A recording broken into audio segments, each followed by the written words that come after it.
सम्मान करते हैं। जैसा कि उद्धव जी ने और अरविंद जी ने बोला, लोकतंत्र खतरे में है और भारी खतरे में है।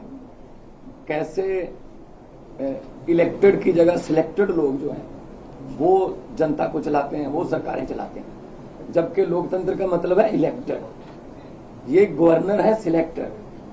तो एलजी कौन बनाता है? एलजी की कभी एलजी ने कोई जनता से कोई गवर्नर ने किसी जनता से कोई मैंडेट लिया? नहीं लिया। अपनी मर्जी का गवर्नर लगा दिया, अब तंग करो चुनी हुई सरकार को। अगर सरकार इनकी नहीं बनी, हमें भी बजट सेशन के लिए सुप्रीम कोर्ट आना पड़ा। हमारे तो गवर्नर साहब इस बात से भी मुकर गए थे बजट सेशन में कि मैं माई गवर्नमेंट नहीं कहूंगा। तो हमने कहा जी माई गवर्नमेंट क्यों नहीं कहोगे आप? आपकी गवर्नमेंट, आपके सम्मान किया आपने, तो भाषण जो लिखा है वो तो पढ़ना पड़ेगा आपको, वो तो संविधान में है। इसके लिए भी हमें सुप्रीम कोर्ट से ऑर्डर लेना पड़ा कि आपको माई गवर्नमेंट कहना पड़ेगा, वरना दिस गवर्नमेंट कहने वाले थे। दिस गवर्नमेंट मतलब जो राजभवन है पूरे देश में वो बीजेपी के हेड ऑफिस बन गए हैं। जो गवर्नर है वो स्टार कैंपेनर बन गए हैं बीजेपी के। ये लोकतंत्र नहीं है। गुलदस्ते में एक ही तरह के फूल नहीं हो सकते। भारत एक गुलदस्ता है, हर फूल का अपना अपना रंग है, हर फूल की अपनी खुशबू है। तो एक माला की तरह भारत है, हर माला का मन का जो है वो अलग अलग रंग का है। लेकिन ये चाहते हैं हमारा ही हो सब कुछ, हमारा ही हो सब कुछ, हम ही राज करें। जैसा कि अरविंद जी ने बताया, अगर जीत के नहीं आते, इलेक्शन से नहीं आते तो बाई इलेक्शन से आ जाते हैं, अगर बाई इलेक्शन से ना आए तो खरीद लेते हैं।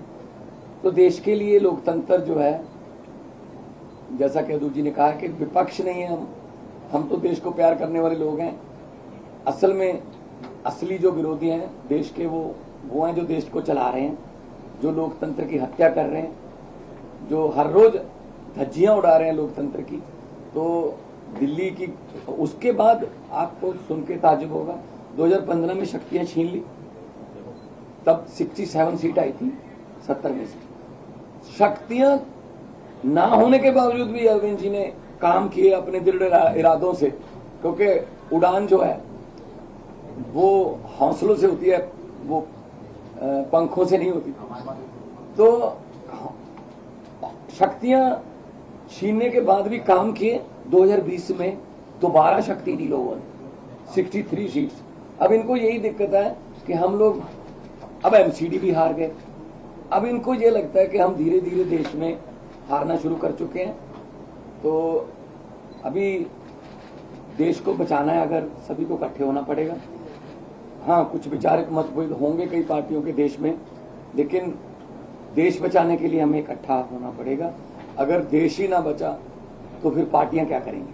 पार्टियों का प्रधान बन के, मुख्यमंत्री बन के क्या करोगे जब देश ही ना रहा? 24 में अगर ये आ गए, ये संविधान बदल देंगे। और ये जिस तरीके से चल रहे हैं प्रधानमंत्री जी, बिल्कुल आने वाले दिनों में नरेंद्र पुतिन बनने वाले हैं ये। हाँ, ये इलेक्शन ही कराएंगे, ये कहेंगे 35 साल की मैं ही हूँ, बस 40 साल की ये मैं ही हूँ। तो ये उन राहों पर चल रहे हैं। तो ये बहुत खतरनाक है। देश का लोकतंत्र जो है, देश के शहीदों ने अपना खून का कतरा कतरा, हमारे पुरखों ने कतरा कतरा खून का बहा के ये देश हमको लेके दिया था। ये किसी के बाप की जागीर नहीं है कि ये देश के मालिक बन के बैठ गए। इनकी कोई कुर्बानी, देश को आजाद करवाने में इनका कोई योगदान नहीं है, लेकिन जो आजादी के परवाने थे उन्होंने देश लेके दिया। और देश को ये किन हाथों में बेच रहे हैं, कैसे हर रोज बैंक बिक रहे हैं, रेल बेच दी, तेल बेच दिया, एयरपोर्ट बेच दिए, सब कुछ बेच दिया। कैसे जो जुडिशरी को तंग किया जा रहा है।